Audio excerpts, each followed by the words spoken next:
Setiap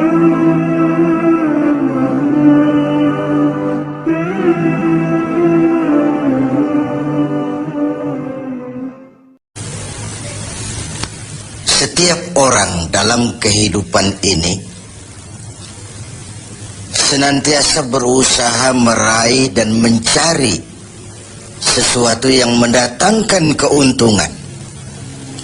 Setidaknya keuntungan yang bersifat moral. Ini berarti bahwa setiap orang pun dalam hidup ini selalu berusaha menghindari hal-hal yang bisa membawa kepada kerugian, sekurang-kurangnya kerugian yang bersifat moral. Apa yang mendatangkan keuntungan, apa pula yang membawa kerugian, persepsi setiap orang pasti berbeda tentang itu. Ada yang beranggapan dia akan beruntung kalau pangkatnya naik, jabatannya menjadi tinggi, hartanya bertambah, tanahnya makin luas, pabriknya makin besar, dan begitu seterusnya. Al-Quran dengan tegas mengajarkan kepada kita, di bawah sumpah Allah menyatakan wal asri, demi masa, innal insana lafi khusr, sesungguhnya manusia pasti berada di dalam kerugian. Sudah diawali dengan wawu lil qasam, sumpah, menggunakan dua huruf taukid, inna dan lamut taukid. Innal insana lafi khusr, sesungguhnya manusia benar-benar pasti berada di dalam kerugian. Tanahnya luaskah, pabriknya banyakkah, hartanya berlimpahkah, jabatannya makin tinggikah, pasti di dalam kerugian. Ini sesuatu yang kita semua tidak menginginkan, dan Allah lalu memberikan jalan keluar agar tidak menderita kerugian itu. Bagaimana caranya? Ada istisna, illa, kecuali orang-orang yang tidak akan merugi itu. Pertama, illalladzina amanu, orang yang dalam hidup ini punya iman. Jadi alangkah indahnya jabatan itu kalau jatuh di tangan orang beriman. Alangkah baiknya harta itu kalau dipegang tangan orang yang beriman. Alangkah manfaatnya ilmu pengetahuan itu kalau dipegang juga oleh tangan orang-orang yang beriman. Imanlah yang menyelamatkan manusia dari kerugian. Ada ungkapan bahwa ilmu bikin hidup jadi mudah, seni bikin hidup jadi indah, dan iman bikin hidup jadi terarah. Tidak terbayangkan bagaimana sebuah jabatan apabila tidak dilandasi dengan keimanan. Tidak terbayangkan bagaimana nasib harta benda kalau jatuh di tangan orang yang jauh dari iman. Karena itu untuk selamat dari kerugian, nilai imanlah adanya. Tanpa nilai iman, semua akan jadi fata morgana. Hal kedua yang menyelamatkan manusia dari kerugian adalah wa'amilus shalihat. Iman tadi dibuktikan dengan amal saleh. Sebab apa? Iman adalah generator. Iman adalah power yang melahirkan energi dan menimbulkan gejala.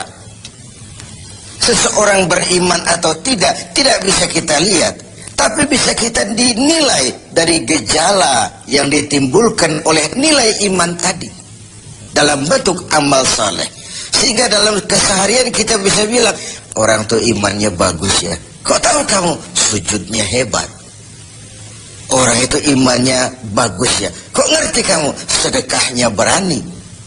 Orang itu imannya tinggi ya. Kok tahu kamu? Jihadnya luar biasa.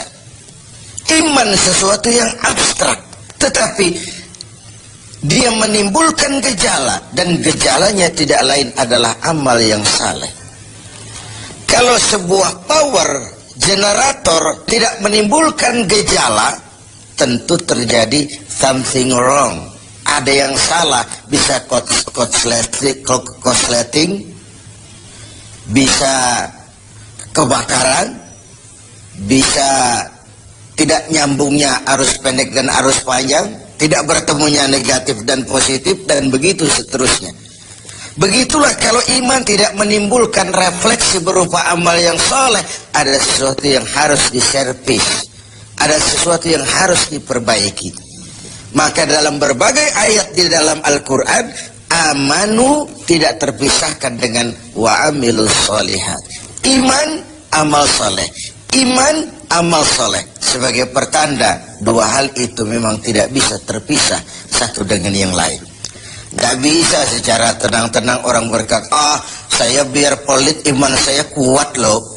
Saya biar tidak sholat iman saya mantep mas.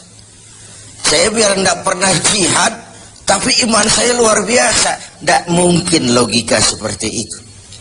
Setiap amanu melahirkan gejala yang disebut amal saleh. Ini hal yang ketiga. Yang keempat, setelah iman dan amal saleh, tawasaw bil haq, saling menasihati dalam kebenaran, bukan dalam kebatilan, bukan dalam kemunkaran. Setiap kita berkewajiban menegakkan yang ma'ruf, mencegah yang munkar sesuai dengan bidang dan kemampuan kita masing-masing. Orang yang selamat dari kerugian selalu nasihat menasihati dalam kebenaran, betapapun resikonya, betapapun kondisi masyarakatnya. Tegar, dan ini pernah diingatkan oleh Rasul, akan selalu ada di tengah umatku sekelompok orang yang tegak menyatakan kebenaran. Dia tidak takut resiko yang tumbuh karenanya. Sebagai yang diungkapkan oleh Napoleon, kalau ada 1000 penegak kebenaran, saya satu di antara yang 1000 itu. Kalau ada 100 orang yang menegakkan kebenaran, saya juga satu dari yang 100 itu. Kalau ada 10 orang yang menegakkan kebenaran, saya pun satu dari yang 10 itu. Kalau hanya 1 orang yang berjuang menegakkan kebenaran, sayalah yang satu itu. Walaupun besok langit akan runtuh, bumi akan bergulung, kebenaran tetaplah kebenaran. Orang yang tegar menghadapi kebenaran makin langka. Orang yang tidak larut di dalam memperjuangkan kebenaran semakin sedikit jumlahnya. Tapi kalau kebenaran tidak ditegakkan, keadilan tidak dinyatakan, maka kebatilanlah yang akan berkuasa. Sungguh pun demikian. Yang keempat, Allah menutup ayat ini, wa tawassaw bis sabr. Nasihat menasihati dalam kebenaran, dan nasihat menasihati dengan cara yang sabar. Kalau kebenaran sebuah prinsip, maka kesabaran adalah sebuah strategi. Jika kita benar, kita harus sabar. Kalau kita sabar, harus karena benar. Kebenaran tanpa kesabaran membuat kita mudah dipatahkan orang. Sebaliknya, kesabaran tanpa kebenaran membuat kita diinjak terus oleh yang lain. Kalau punya prinsip, harus punya strategi.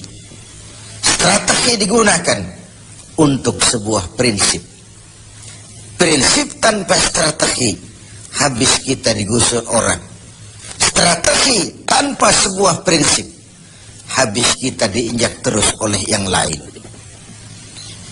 Inilah Ramadan, di mana kita berusaha meraih keuntungan yang sebesar-besarnya. Setidaknya keuntungan yang bersifat moral, dengan melakukan pendekatan-pendekatan yang intensif kepada Allah, dengan memupuk keimanan, memperbanyak amal saleh, nasihat menasihati di dalam kebenaran, dan menasihati dengan cara yang sabar, sehingga terhindarlah kita dari kerugian, setidaknya kerugian secara moral. Kalau kehilangan harta kita sangat merugi, bagaimana pula kalau kehilangan iman? Bagaimana pula kalau kita kehilangan amal soleh, menghadap Allah tidak ada bekal yang kita bawa? Bagaimana pula kalau kita tidak ikut tegak menegakkan kebenaran, bahkan larut dalam kebatilan, berpangku tangan terhadap ketidakadilan? Kata Nabi, as-sakitu 'alal batil syaitanun akhras. Orang yang diam dari menghadapi kebatilan, tidak berani menyuarakan kebenaran, sama dengan setan gagu. Sekali lagi, orang yang tidak mau menyuarakan kebenaran dan diam menghadapi kebatilan, oleh Nabi dikatakan syaitanun akhras, sama dengan setan yang gagu. Berlindung kita kepada Allah, jangan masuk dalam kelompok yang seperti itu. Dari ayat surah yang pendek ini kita ambil beberapa catatan. Pertama, intan paling mahal, mutiara paling berharga dalam hidup ini tidak lain adalah nilai-nilai iman. Biarkan zaman berubah, akidah jangan sampai goyah. Silahkan masa berganti, keyakinan jangan jadi mati. Karena iman kita hidup, untuk iman kita berjuang, dan dalam iman kita ingin kembali menghadap Allah. Yang kedua, buah daripada iman adalah amal saleh. Amal saleh refleksi yang ditimbulkan oleh nilai-nilai keimanan. Bahkan diketahui iman seseorang dari amal saleh yang dikerjakannya. Yang satu merupakan fondasi, yang lain merupakan hasil buah dari fondasi yang kokoh itu tadi. Dalam Al-Quran Allah menjelaskan, "Huwallazi khalaqal mauta wal hayata liyabluwakum ayyukum ahsanu amala." Dialah Allah yang telah menciptakan hidup, yang telah menciptakan mati bagi kamu sebagai ujian, siapa di antara kamu yang paling banyak amal salehnya. Ada hidup dan mati sebagai batu ujian untuk mengetahui siapa yang terbanyak amal salehnya. Kemudian yang ketiga, kita harus tetap tegak melaksanakan kebenaran, tapi dengan cara yang sabar, dengan tetap menggunakan strategi. Hakun bila nizamin yaghlibuhul batilu binizamin. Kebenaran tanpa strategi bisa dikalahkan oleh kebatilan yang memakai strategi. Kebenaran yang tidak terorganisir akan bisa dilumpuhkan oleh kebatilan yang terorganisir. Maka diperlukanlah semangat kebersamaan untuk menegakkan yang ma'ruf dan mencegah yang munkar bagi kemaslahatan kita sebagai umat dan juga sebagai